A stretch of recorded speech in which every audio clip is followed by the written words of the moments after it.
I am back at the podium a little sooner than I had expected, and I'm sure that given the short notice of this briefing and the fact that we're doing it all on a Sunday, you know what I'm about to tell you. Late yesterday evening, a case of COVID-19 was confirmed in the Isle of Man. First and foremost, I would like to emphasise that there is no cause for concern.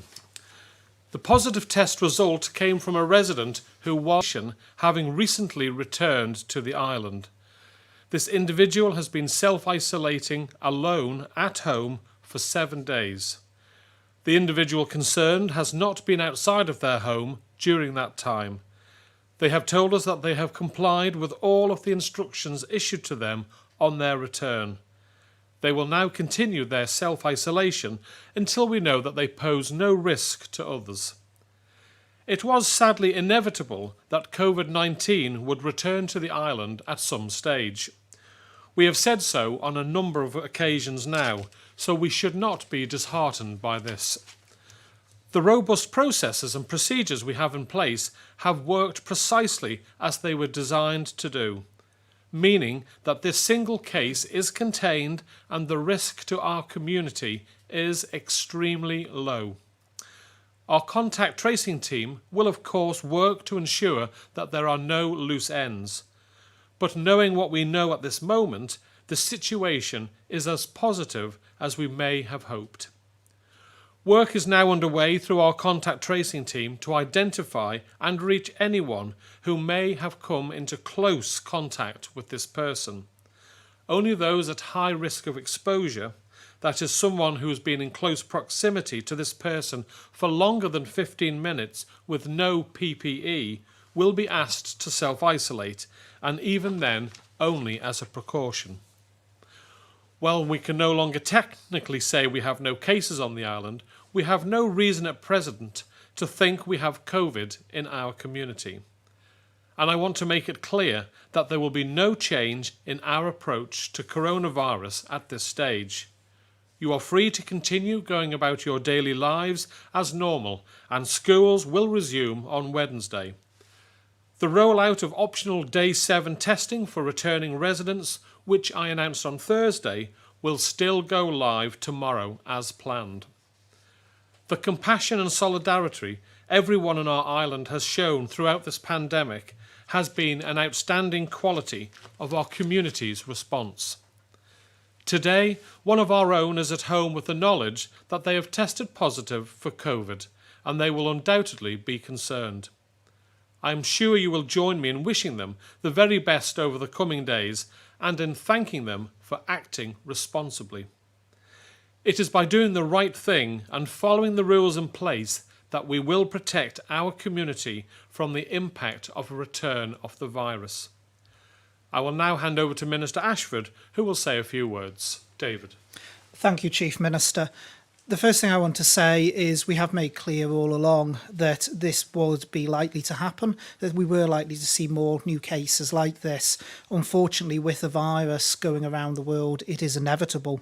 Just to reinforce some of the points that the Chief Minister has very eloquently made, at the moment there is no reason for concern. It is a case in isolation. It is someone who has been following strict protocols around isolation. They have already been interviewed by the contact tracing team, and it's confirmed that they have been following those strict protocols, and the system has worked exactly as we planned it to. Contact tracing has also interviewed the person about people they may have come into contact with, and at the moment in time, no high-risk contacts have been identified. I just want to quickly touch as well on the island's COVID-free status, because I know, and I've seen over the last couple of days, there's been some debate on social media around what COVID-free actually means. Well, COVID-free has generally been interpreted internationally and by the media internationally as meaning you have no active community transmission cases. So in other words, you are local infection-free, not that you have cases at all from travel and quarantine. So by that definition at the moment, the island still remains COVID-free. So if we use New Zealand as an example, that is one that was very much held up around the world, they were quoted as having been for 102 days COVID-free prior to their community transmission restarting. Over those 102 days, the actual case count in New Zealand rose by 75 from 1,504 to 1,579. As cases were identified from people who had travelled or were in a quarantine situation, but they had not gone out into the community, but they were still classified as COVID-free. If you take the wider definition of COVID-free being defined as having no cases whatsoever, including those in quarantine or self-isolation, then New Zealand was actually only COVID-free for 8 days between the 8th of June and the 16th of June. So by the definition that has generally been accepted that says that you are COVID-free of local infection, then the Isle of Man still remains COVID-free by that definition. But I think the key point to make is at this point there is no need for people to be concerned, but people should, as always, remain vigilant. Thank you, Chief Minister. Well, thank you very much, David, and I'm now happy to take questions from the media. And first we have Sam Turton from Isle of Man newspapers. Good morning, Sam. Moramai. Moramai, Chief Minister. I just wonder if we could start with, obviously we wish the person well has tested positive. Do we have, obviously you'll have the details, could we have the details on how they arrived back on the island? Was it by ferry or was it by plane? And have they only been in the UK or have they been further afield? Right, well, I have to be very careful, Sam, with data protection and giving details of the person. I think I can say that they flew into the island. The flight only obviously had a small number of people on, and they were all wearing face masks. So that's probably as much as I can give. I don't know, David, if you feel there's anything more we can add to that. The only thing I would add is, of course, with our strict border protocols at the moment, all of the people on those flights would have been isolating as well, because when they come back into the island, everyone has to isolate. So everyone on that flight would already be in isolation. Thank you. And just secondly, I just think maybe with this being the first case that we've had in a long time, would you be able to just explain now this person has tested positive, what happens for them from their point of view for their isolation period? Well, Sam, they'll be monitored. They'll have to remain in isolation now for the 14-day period, and our team will keep in contact with them. Our track tracing team will have already contacted them and will be working with them. 15 days from that positive test being returned. Okay, thanks very much, Sam. We now move on to Leanne Cook from 3FM. Good morning, Leanne. Moramai. Good morning. Good morning, Chief Minister. I hope you're well. My first question is actually going to be regarding schools. Obviously, they're due to open this week with attendance being compulsory. Can you confirm if this will still be the case? Absolutely. Schools, it's business as usual. So schools carry on, we carry on as normal, as if this case hadn't happened. Effectively, it's not in the community. It's textbook in a way. Someone has gone away, sadly caught the illness, has come back. They've followed all the rules, and as a result, we've spotted it. It's not in the community, and I think David and myself have for a time now been warning people that we fully expect this sort of case to happen. And if it has to happen, and it has happened, I'm delighted that the person has been so responsible, and as a result, this isn't a case in the community. So if it was in the community, then it might be a different answer, but this is been caught whilst the person has been isolating, and therefore it really is business as usual for our schools, for our work, and for the 7-day isolation which will be starting tomorrow. Thank you, Leanne. And your second question?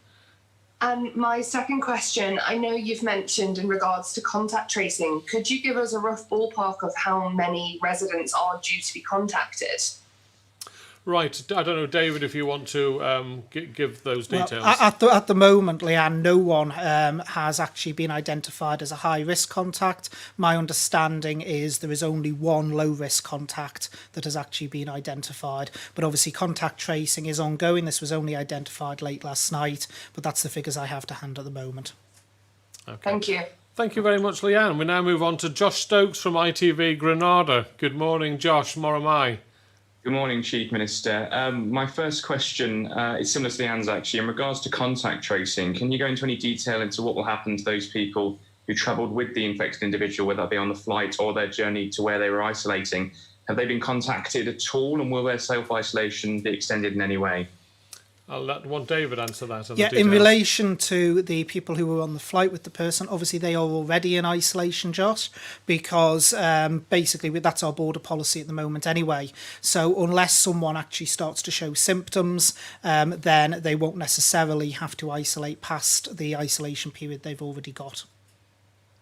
Okay, thank you. Yeah, technically, I suppose, Josh, they're entitled to be tested on Monday if they've been 7 days in isolation, and so they will have the test anyway. So it's fully under control.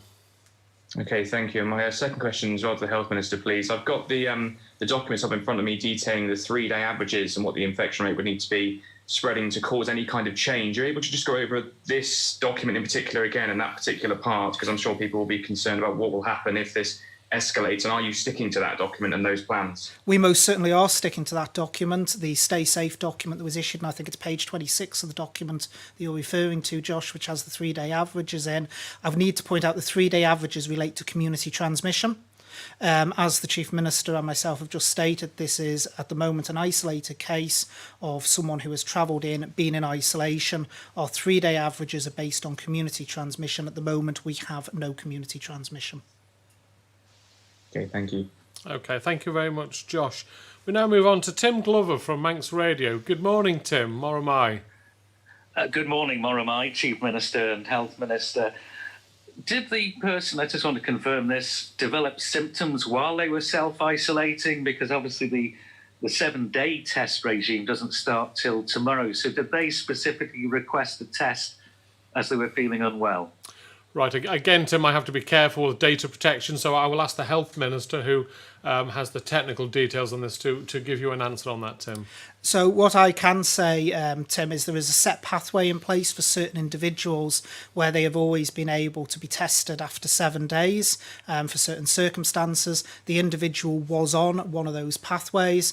They were asymptomatic, they were tested appropriately, and that's when the positive result has come back.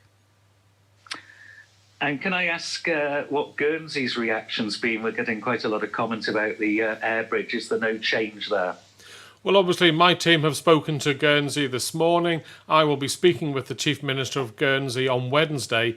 But because we had both expected this to happen on our respective islands. If it had been in the community, it might have been a different cause for concern, but there's no change at this moment in time to the air bridge with Guernsey. Thank you. Thanks very much, Tim. Next we have Alex Bell from the BBC. Good morning, Alex. Moramai. Yep, good morning, Moramai. Kind of a sigh of relief to hear that this individual had been self-isolating, and not just that, but self-isolating alone that you mentioned. Would you be sighing the same sigh of relief if this person had been self-isolating with others? Well, yes, obviously the safest thing to do is self-isolate on your own. But if you look at the data, if memory serves me correct, Alex, that we've had from doing the tests for the antibody, I think 86% of people who have isolated with somebody who has COVID-19 have not caught COVID-19. A further 8% then caught COVID-19 outside of their household, and therefore that only left 6% of people who actually caught COVID-19 from someone in their household who was isolating. And I think those sort of statistics should reassure people. I don't know, David, if you'd like to expand on that. Yeah, thank you, Chief Minister. The first thing I've got to say, Alex, is you've got to remember what self-isolation in the home is. Self-isolation in the home is very, very clear. It means you should be away from family members. So if you use shared places such as a bathroom, it should be cleaned down thoroughly after each use. It doesn't mean you should be mixing with your household during that period. And this, if anything, goes on to prove why that advice is in place. But also, there's very strict protocols around self-isolation. So, for instance, if the person had been in a household with other people, at this point, when a positive test return, the whole household then has to self-isolate. The household gets locked down. So there's very strict protocols in that regard that are still in place. think it illustrates the absolute need for people to be responsible still, doesn't it? Because we've had a number of people too facing penalties for breaking self-isolation. Should this serve as a wake-up call now to those who maybe aren't following the rules, having come back home? Absolutely. I cannot stress enough, Alex, and thank you very much for raising that incredibly important point. This has worked. The systems that we've put in place have worked. This person has respected the quarantine, the isolation rules and regulations, and as a result, there is incredibly low risk to the community. And if everyone else acts as responsible as this person, then we will be fine as a community going forward. But I hope this is a wake-up call to all of those people who've been away, that have come back, who have maybe been tempted not to follow the rules, that this is what can happen. You may not know you have it, but you can be spreading it. So yes, it's certainly a wake-up call, Alex, and I thank you very much for raising that key point that we all must respect the quarantine process. Right, and last but not least, we have Chris Cave from Energy FM. Good morning, Chris. Moromai. Good morning, Chief Minister. This is just one case, and you said it's no time to panic. I'm just wondering if there are any plans in place to introduce restrictions on where Manx residents can travel to try and prevent them going to so-called virus hotspots if we are to see a spike in cases. Right, well, that's a very good question, Chris. At this moment in time, we feel that if people follow the 7-day quarantine properly, then the percentage of risk is significantly reduced, and that's why we brought in this system. David, I'm sure you'd like to expand on that. Yeah. From my personal point of view, Chris, I'm not sure the red, amber, green rating for countries necessarily works because the risk of virus in different countries is changing all the time. So we've seen what's happening with the UK, where countries are going on and off the green list. A very interesting stat that I was looking at the other day is our counterparts down in the Channel Island, Jersey. Since the 1st of July, they've actually been recording their travel cases of people who've tested positive where they've come from. And a very interesting stat is that 63% since the 1st of July of those travellers who've tested positive for COVID-19 have actually come from green-rated countries. So I'm not sure that necessarily doing a green, amber and red actually adds anything to the policies we have in place. We already have very robust policies in place, including self-isolation policies, and those will be continuing. Yeah, if I can just say, Chris, before I take your next question, this is a personal comment from me that I respect. We opened up our borders to allow our own people to go away, to go and see family and friends. Other than the air bridge to Guernsey, I personally cannot understand why anyone would want to go on holiday at this moment in time. Yes, to see your loved ones, I understand the stress that's caused an awful lot of people not to be able to travel, but I'm just asking people to be responsible, and if we're all responsible, we will come through this well. We're coming through this well at the moment. I see no need for that to change. And your next question, Chris. Yeah, just finally, we've been hearing for quite some time that a new case in the Isle of Man is inevitable. How surprising is it from your point of view and your strategy in general dealing with this crisis that it's taken this long for COVID-19 to make its way back to the Isle of Man? Yeah, I suppose we've always said, David and myself have said on a number of occasions when we've been doing these press conferences, that we expect cases to come back to the island when you have people going away. And inevitably, it was going to happen. We have had a good run, 108 days. That said, our run continues because it's not in the community. It was always going to be coming back with people. Once you leave the island, there's a chance you're going to bring it back. But by following the rules, the procedures that we've put in place, it's in isolation. It's not going to spread around the island, and therefore the island in our community is still free of COVID. That's what we've been planning for. And we have had a good run, and long may it continue that we do not have it in the community. Thank you. Right. Well, thank you all very much for your questions. Throughout this pandemic, our community has done everything that has been asked of it in order to protect our island. Whilst today's announcement should not cause concern, it serves as a reminder that we cannot let our guard down, and that we all have a duty to be responsible by sticking to the basics. Now, I know you know what they are, but please bear with me if I say them one more time. If you have any symptoms of COVID-19, a temperature, a cough, or a loss of taste or smell, then you must self-isolate immediately and call 111 between 8 a.m. and 8 p.m. for advice and to arrange a test. If you cough or sneeze, catch it in a tissue or in the crook of your elbow. Kill it by using hand sanitizer, washing your hands and sanitizing surfaces, and remember to bin used tissues. Wash your hands regularly and thoroughly for at least 20 seconds. I know this news is not what any of us would have wanted, but in true Manx fashion, we will pick ourselves up, dust ourselves down, and move forward resiliently as an island. That's all for this morning. My thanks for your time, and I hope that you enjoy the rest of your Sunday. Bye-bye.